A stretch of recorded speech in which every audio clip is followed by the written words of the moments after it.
حفصہ بنت سیرین نے فرمایا کہ ہم اپنی کنواری جوان بچیوں کو عیدگاہ جانے سے روکتی تھیں۔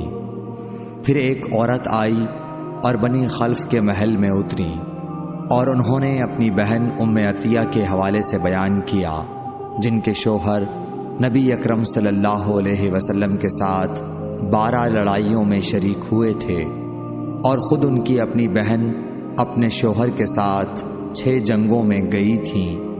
انہوں نے بیان کیا کہ ہم زخمیوں کی مرہم پٹی کیا کرتی تھیں اور مریضوں کی خبرگیری بھی کرتی تھیں۔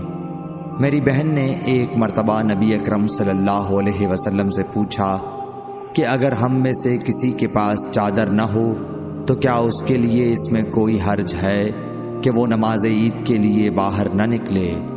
آپ نے فرمایا، اس کی ساتھی عورت کو چاہیے کہ اپنی چادر کا کچھ حصہ اسے بھی اوڑھا دے، پھر وہ خیر کے مواقع پر اور مسلمانوں کی دعاؤں میں شریک ہوں، یعنی عیدگاہ جائیں۔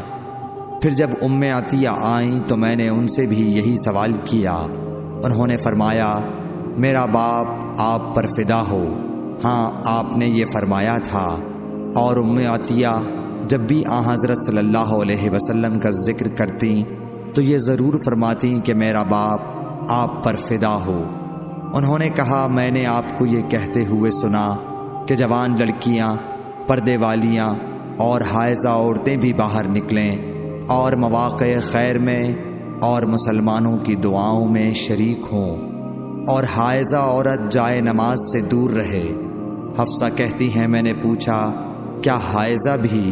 انہوں نے فرمایا، کیا وہ عرفات میں فلاں جگہ نہیں جاتی؟ یعنی جب وہ ان جملہ مقدس مقامات میں جاتی ہیں تو پھر عیدگاہ میں کیوں نہ جائیں؟ صحیح بخاری حدیث نمبر 324۔